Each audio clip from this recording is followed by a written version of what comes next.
Bismillahirrahmanirrahim. Assalamualaikum warahmatullahi wabarakatuh. Alhamdulillahirabbil alamin. Nahmaduhu wa nusalli wa nusallim ala rasulil karim. Asyhadu an la ilaha illallah wahdahu la syarikalah, asyhadu anna Muhammadan abduhu wa rasuluh sallallahu alaihi wasallam.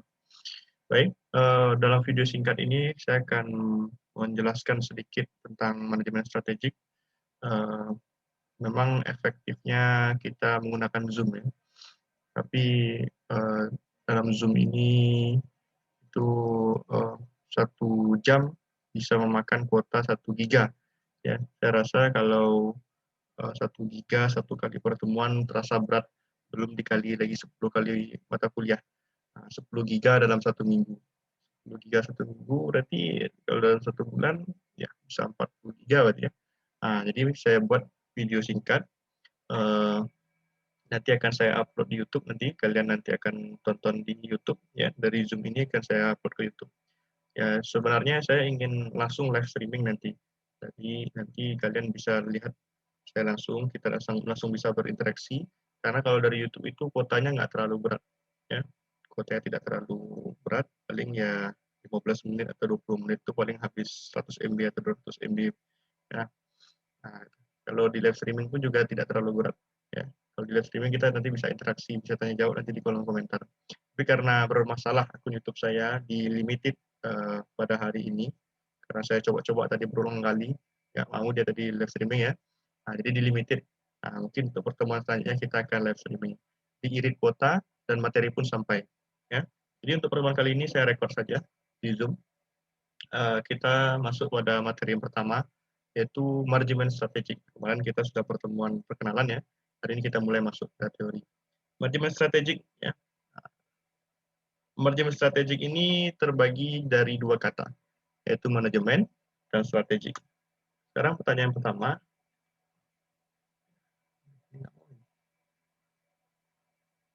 apa itu manajemen? Nah, ini jangan sampai kita yang berada di jurusan manajemen tidak tahu apa itu manajemen, ya. Nanti kita pergi pulang kampung ya, pulang kampung ketemu tetangga, "Apa jurusannya, Nak?" "Jurusan saya manajemen, Bu." "Ya, apa jurusannya, Nak?" "Jurusan saya manajemen, Pak." Atau ketemu lagi di Gojek atau di Gokar, "Jurusan di mana kuliah, Dek?" "Di UPI." "Apa jurusannya?" "Manajemen." "Apa itu manajemen?" Nah, kalau sempat ditanya seperti itu, dan kita tidak tahu apa arti manajemen, nah itu kalau dipertanyakan nanti kuliahnya ya, ini sebenarnya kuliah atau tidak ini kan? Jurusan dia sendiri pun dia tidak tahu apa itu manajemen, ya. Nah nanti, di absensi nanti akan saya akan buat satu kolom pertanyaan nanti kalian bisa isi di sana, apa itu manajemen menurut pendapat kalian sendiri, ya. Jangan menurut para ahli, jangan copy paste, tapi menurut kalian sendiri apa itu manajemen, ya. Nanti akan saya lampirkan link absensi nanti di slide saya ini, kalian isi di sana apa itu manajemen di link tersebut ya, di kolom pertanyaan nomor 1. Apa itu manajemen? Nah, ini menurut Stoner ya, dari menurut para ahli, manajemen itu adalah sebuah proses katanya. Proses, ini perencanaan, perorganisasian, kepemimpinan, dan pengawasan usaha-usaha para anggota organisasi dan penggunaan sumber daya organisasi lainnya agar mencapai tujuan organisasi yang telah ditetapkan. Nah, ini menurut Stoner. Ada yang kalau ditanya ya, kalau dari beberapa apa namanya lokal yang pernah saya ampu, apa itu manajemen? Manajemen itu POA, Pak. Dari mana pula datangnya manajemen itu POA? POA itu adalah fungsinya ya, fungsi dari manajemen adalah planning, organizing, controlling, actuating. Itu pun berbeda para ahli, beda pula pengertiannya, beda pula fungsinya. Kalau ini menurut Stoner, perencanaan, pengorganisasian, kepemimpinan di sini dan pengawasan. Nah, itu kalau menurut Stoner. Tapi kalau menurut kalau dia para ahli itu perspektifnya ke lebih keuangan, maka sudah perencanaan, pengorganisasian, lalu dia budgeting, penganggaran. Nah, kalau dia lebih pada apa? Lebih kepada apa namanya? Macam-macam ya, lebih kepada ke arah teknologi, maka dia setelah pengorganisasian ada computerizing, itu lebih ke teknologinya. Jadi beda para ahli, beda perspektif, beda pula fungsinya. Tapi secara umum manajemen itu adalah proses ya, proses bagaimana apa yang diproses ya, proses ini namanya fungsi manajemen ini. Perencanaan, pengorganisasian, kepemimpinan dan pengawasan, itu proses dari fungsi dari manajemen. Nah, apa yang difungsikan, maksudnya apa yang direncanakan. Nah, inilah bagaimana sumber daya ya, sumber daya ini agar bisa mencapai tujuan organisasi. Nah, itu secara umum dari pengertian manajemen. Jadi bagaimana kita bisa mengoptimalkan sumber daya ini. Sumber daya itu kan terbagi tiga. Ada yang sumber daya alam, sumber daya manusia, apa satu lagi? Sumber daya buatan. Ya. Jadi bagaimana kita bisa mengoptimalkan sumber daya ini bisa mencapai tujuan organisasi yang telah ditetapkan. Nah, itulah guna manajemen kita, bagaimana kita bisa memanage manusianya, bagaimana kita bisa memanage bahan baku, bagaimana kita bisa memanage bahkan apa namanya ciptaan ya, seperti komputer atau seperti eh, teknologi-teknologi. Nah, itu kan apa namanya sumber daya buatan. Ini untuk mencapai tujuan organisasi. Nah, itu secara umum pengertian manajemen. Sekarang apa itu strategi? Nah, strategi adalah jangka panjang, nah, ya, rencana jangka panjang dengan diikuti tindakan-tindakan yang ditujukan untuk mencapai tujuan tertentu. Ya, nah, ini rencana jangka panjang. Strategi adalah rencana jangka panjang.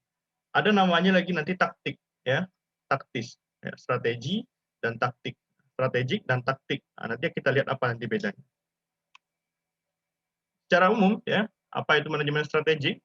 Yaitu merupakan proses atau rangkaian kegiatan pengambilan keputusan yang bersifat mendasar dan menyeluruh, disertai penetapan cara melaksanakannya yang dibuat oleh pimpinan dan diimplementasikan oleh seluruh jajaran dalam satu organisasi untuk mencapai tujuan. Nah, ini lagi-lagi diulang kembali, ya, untuk mencapai tujuan organisasi. Jadi secara umum manajemen strategik ini bagaimana kita nanti mengatur strategi-strategi yang telah ditetapkan ya sesuai dengan yang telah dipilih, nanti alternatif strateginya ya, nanti kan dipengaruhi nih, strategi ini akan dipengaruhi oleh ALEK, namanya analisis eksternal, ALIN ya, dipengaruhi oleh analisis internal. Nanti dari ini nanti akan terbentuk nanti sebuah strategi lalu diimplementasikan bagaimana bisa strategi ini bisa mencapai tujuan dari organisasi. Lanjut, ini siapa yang membuat strategi ini sebenarnya? Ya, ini bermacam-macam ya. Kalau di apa namanya di tentara, di TNI ya, ini jenderal ya, maka dia membentuk strategi. Keputusannya ada dua, ya, hasilnya ada dua, menang dia atau kalah. Kalau manajer, dia membuat strategi, sukseskah dia atau gagal. Ya.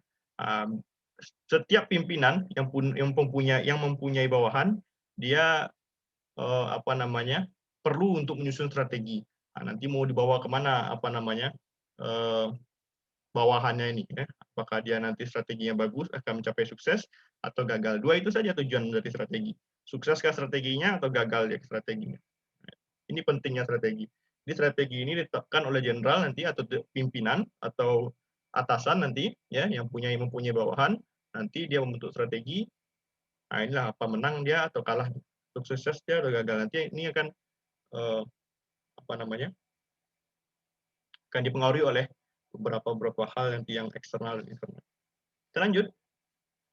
Nah, ini sebenarnya materi sudah dari pengantar manajemen ini. Pengantar manajemen ini sudah pernah dibahas. Apa-apa saja keterampilan yang perlu dimiliki oleh manajer itu, ya. Yang pertama adalah conceptual skill, yang kedua adalah human skill, yang tiga adalah technical skill.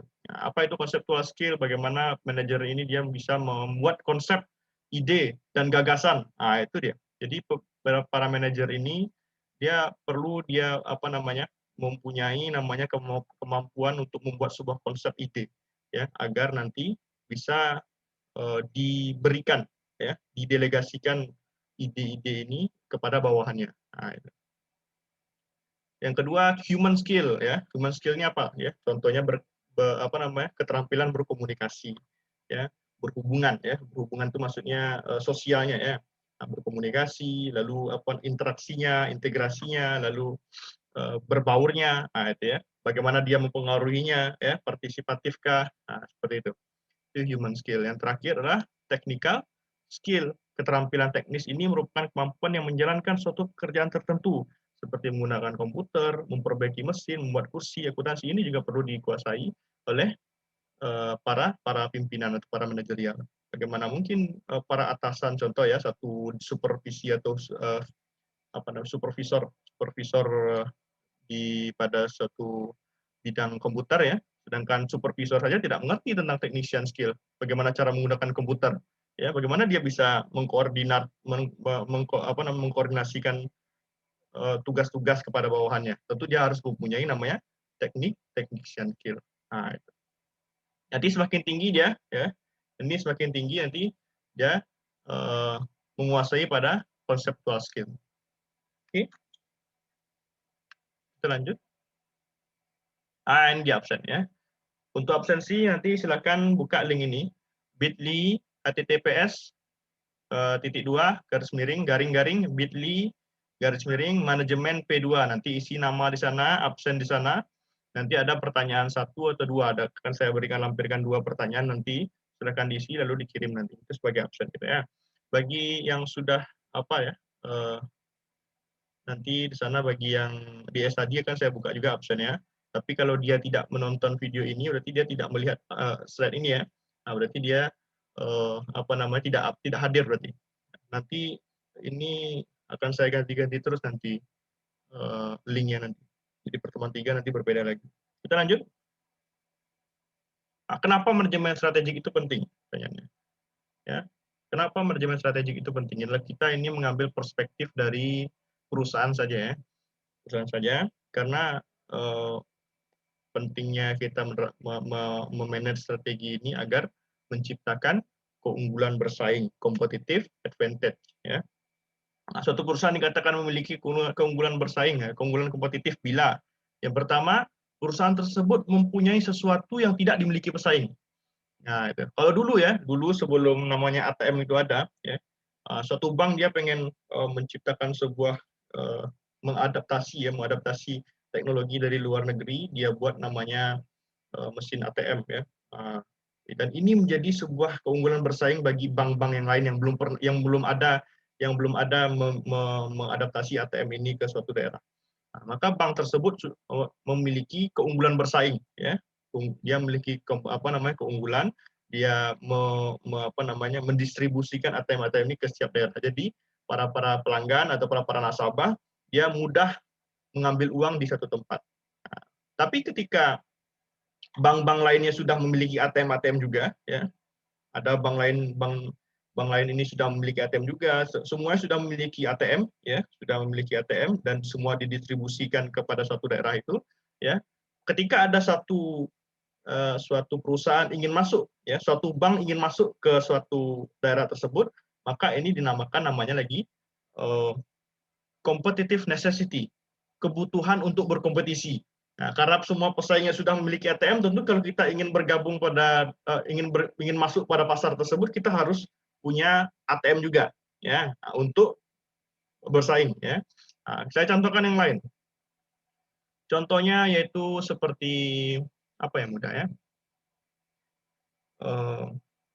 Android contoh ya, HP ini. Ya.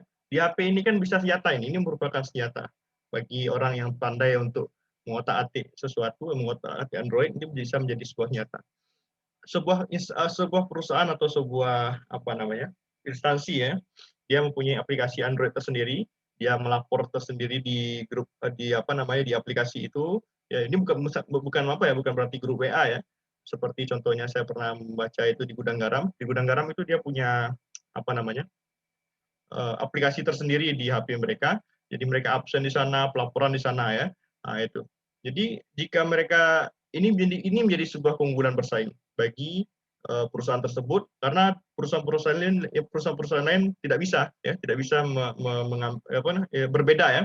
Perusahaan ini dia punya aplikasi Android, perusahaan-perusahaan lain tidak ada. Dan tentunya dengan adanya aplikasi ini membantu kinerja ya.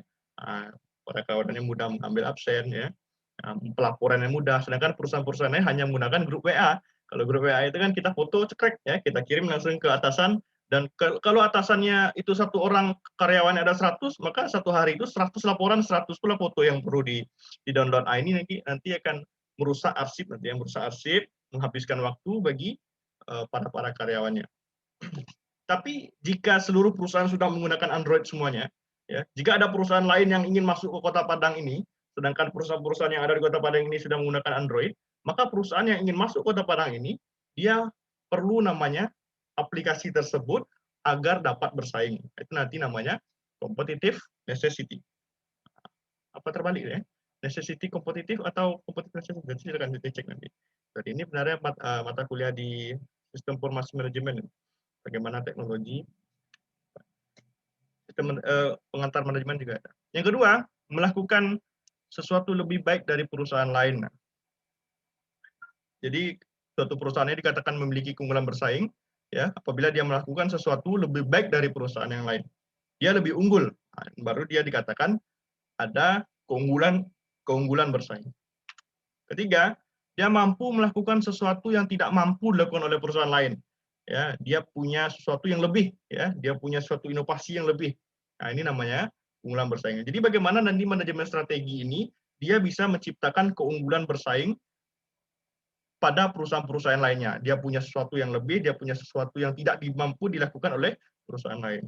Ini tujuan dari kenapa manajemen strategik itu penting. Selanjutnya, apa manfaatnya ya? Menurut David, ini macam-macam ya. Setiap instansi, setiap perusahaan macam-macam juga nanti manfaatnya. Ya. Membantu organisasi membuat strategi lebih baik. Ini kalian bacalah.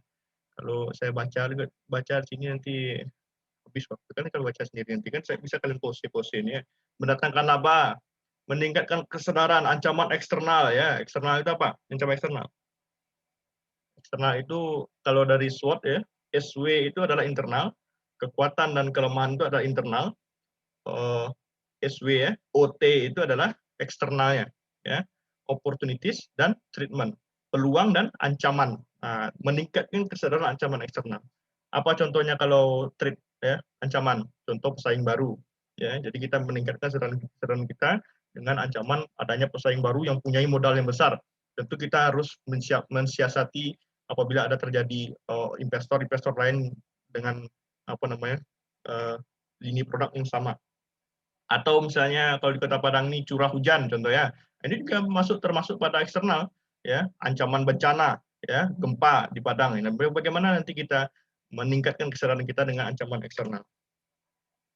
Pemahaman yang lebih baik mengenai strategi pesaing, ini dengan manajemen strategi ini kita bisa menganalisa pula bagaimana strategi-strategi yang digunakan oleh para pesaing. Kita bisa paham. Meningkatkan produktivitas karyawan tentu ya. Jadi dengan adanya kita manajemen strategi ini kita atur ya, nanti ada namanya evaluasi nanti. Di ujung nanti akan saya lihatkan nanti model atau proses dari manajemen strategi, nanti di ujung ada namanya evaluasi. Dari evaluasi ini akan menjadi feedback nanti untuk perencanaan selanjutnya. Tentu ini karyawan ini tidak bagus dia tidak cocok ditempatkan pada suatu jabatan tertentu, dia tidak cocok, mungkin bisa dirotasi ya. Nah, jadi kita bisa lihat bagaimana produktivitas karyawan di sana. Selanjutnya, berkurangnya penolakan terhadap perubahan. Nah, ini orang-orang yang kolot biasanya, yang konservatif ya, orang-orang ya, kalau ada yang tua-tua yang nonton nanti.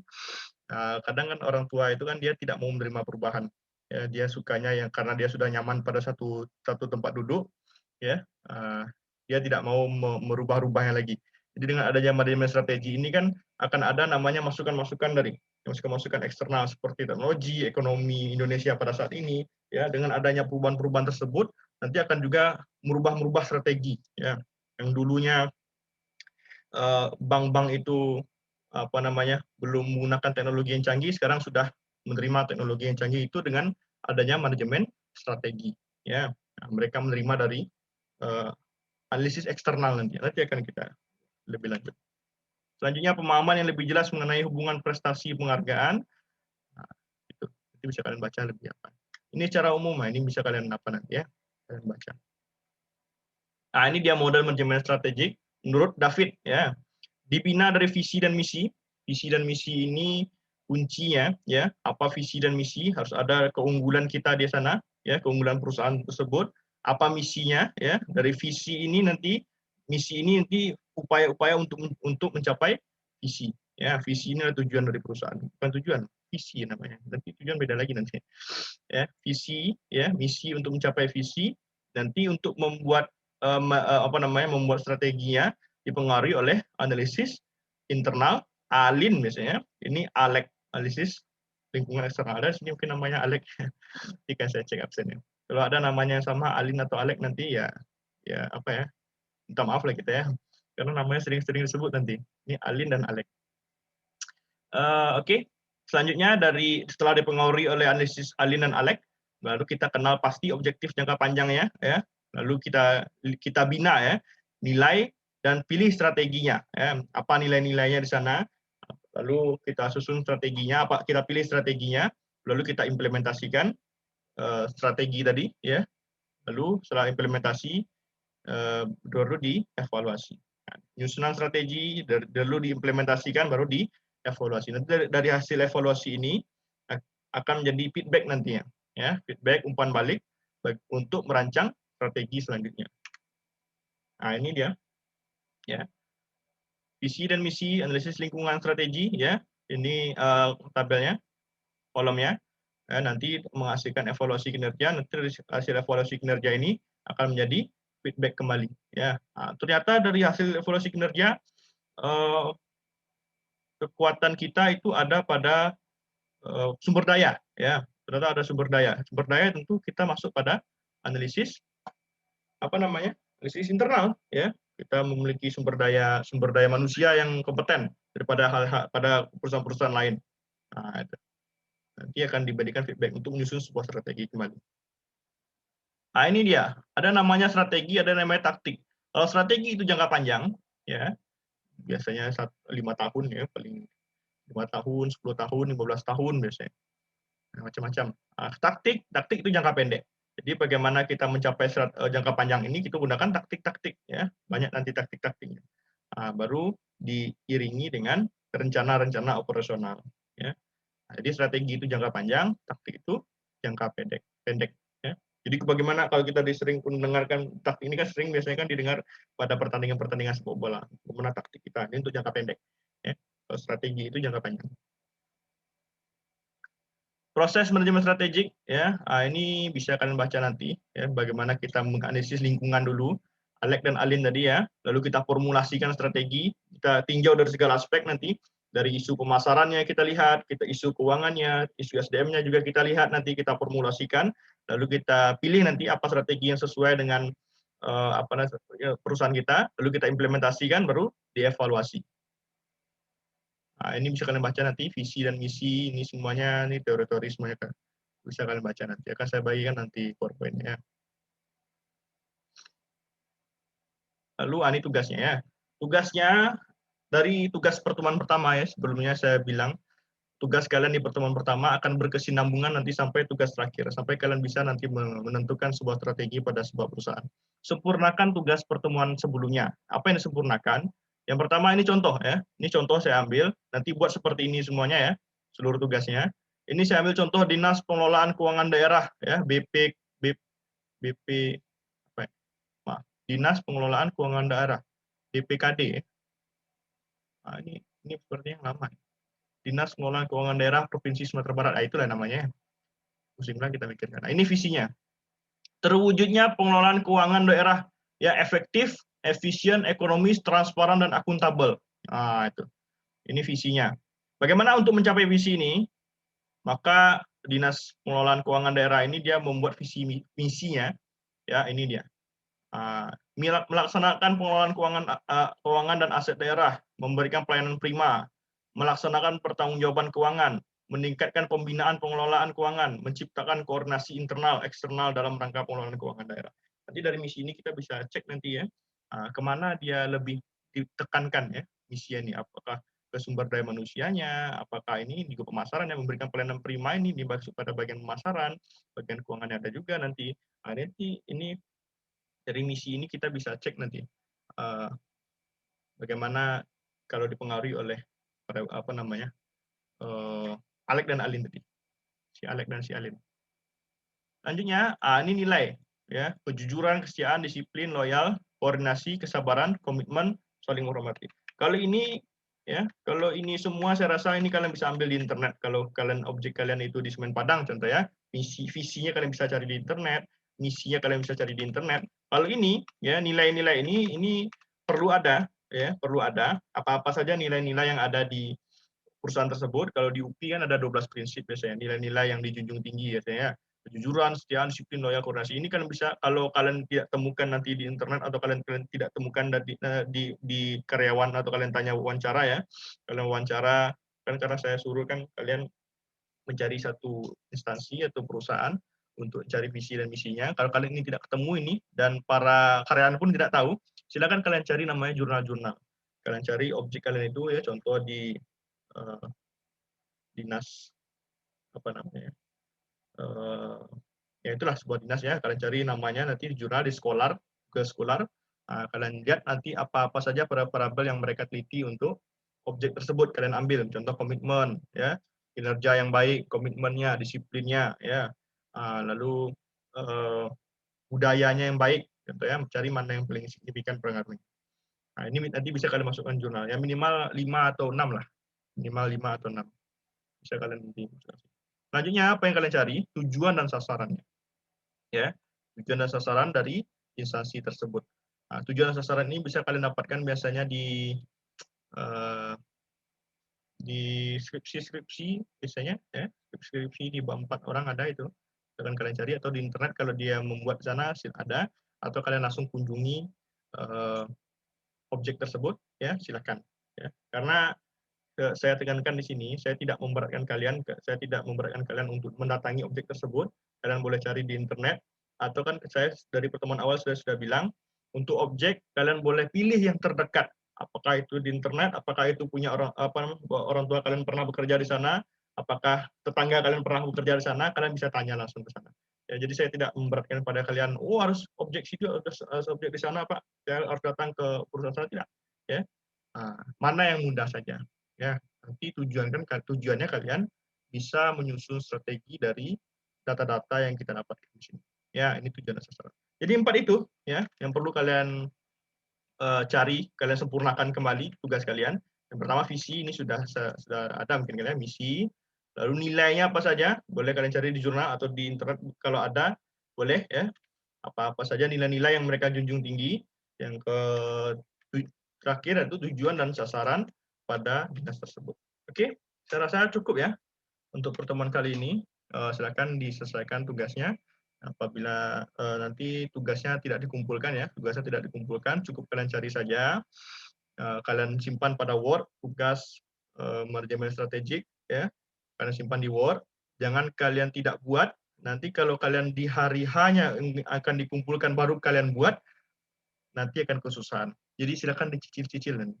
Ya, cicil-cicil nanti di ujung nanti baru kita selesaikan nanti. Oke, saya rasa cukup. Silakan nanti diambil absennya pada link link yang saya berikan tadi.